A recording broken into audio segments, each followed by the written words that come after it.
Hollywood Dreams and Cowboy Delusions, Jethro's audition ambitions for Rip Rock's series.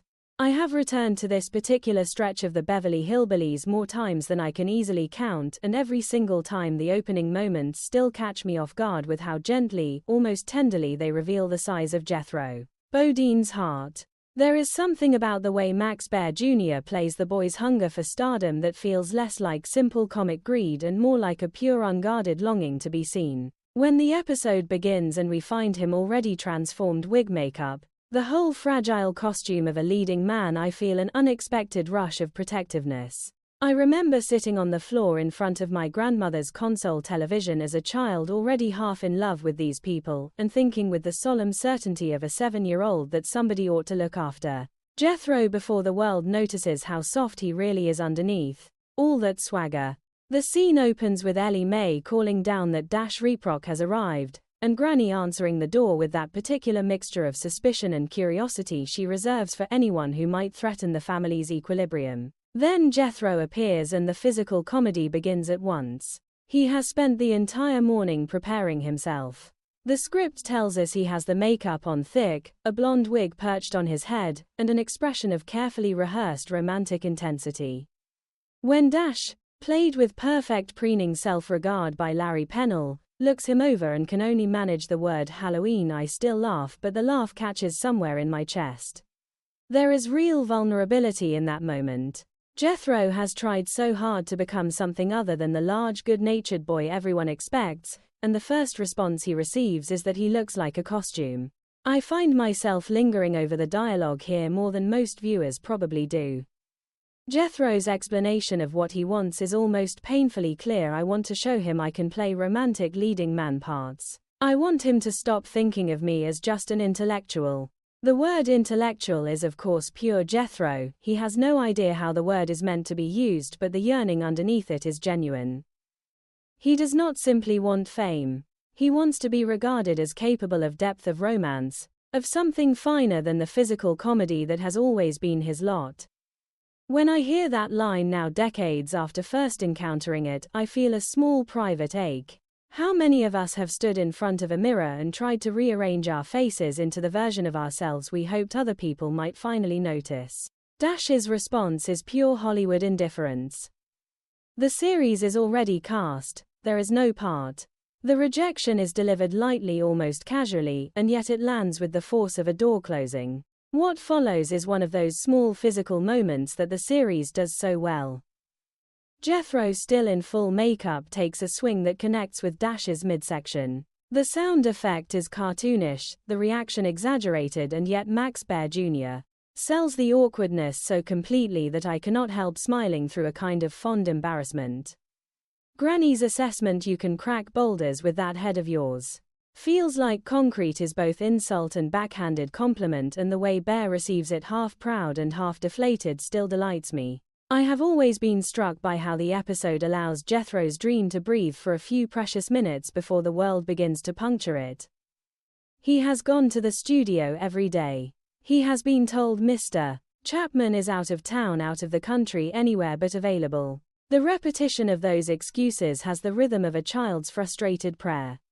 When explains that he himself has accepted the series because it offers real quality and sophistication, Jethro's face, at least as I imagine Baer playing it, holds a complicated mixture of envy and residual hope. The title itself, Bachelor Sheriff Knows Best, is already a joke, a collision of every formula the writers could remember, but Jethro does not hear the joke. He hears only the possibility that he might belong inside it.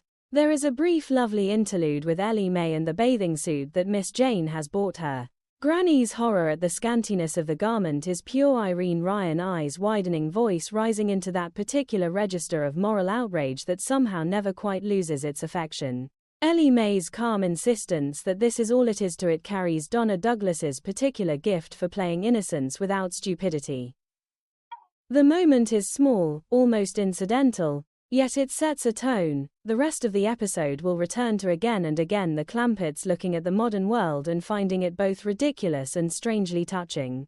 When Jethro tries once more to insert himself into the series, suggesting he could play an Indian if they do not need a cowboy, the rejection becomes explicit. Dash lists the skills Jethro lacks. He cannot rope, cannot ride, cannot fast draw, and cannot act. The inventory is delivered without malice, which somehow makes it worse. I have always felt a particular tenderness for Jethro in this exchange. He is not angry. He is simply bewildered that the dream has so many practical requirements he has never considered. The physical comedy that follows his attempts to prove otherwise will occupy later sections of this review, but even here in these opening minutes the seeds of that farce are planted with remarkable care. What moves me most returning to these scenes as an adult is the absence of cruelty in the writing. The Beverly Hillbillies could easily have made Jethro's ambition purely ridiculous. Instead, the script allows us to feel the size of the hope before it begins to collapse. Max Baer Jr. never plays the character as stupid in the mean sense of the word. He plays him as a young man whose imagination has outrun his experience and that distinction matters. When I watch him now, I see not only the comic figure but the boy who once believed that putting on a wig and some makeup might be enough to change the way the world looked at him. I think often of my own early attempts at reinvention, awkward clothes, carefully practiced expressions, the quiet hope that someone might finally see the person I was trying to become. Jethro's version of that hope is larger, louder, and far funnier, yet the emotional core feels familiar. That is why these opening moments still hold me. They are not merely set up for the larger comic machinery that will follow. They are a small, precise portrait of longing, drawn with affection and without condescension. The scene with the fist, the concrete head compliment, the Halloween verdict, the careful explanation of the series title, all of it works because the performers trust the audience to feel the humanity underneath the jokes. Buddy Ebsen's Jed is mostly quiet in these early beats, watching with that particular mixture of patience and mild alarm he brings to almost every one of Jethro's schemes. Irene Ryan's Granny is already preparing her defenses. Donna Douglas's Ellie Mae offers the practical kindness of someone who loves her cousin without quite understanding the scale of his dream. And Larry Pennell's Dash remains serenely, almost beautifully self-absorbed. I could linger here much longer. The texture of the dialogue, the way the physical business is described even in the rough transcript, the sense that the writers understood exactly how much heart to leave visible inside the farce, all of it still feels generous. Every time I revisit this beginning I find myself smiling at Jethro's sincerity and feeling once again that familiar protective tug. He wants so little, really. He wants to be taken seriously for 5 consecutive minutes.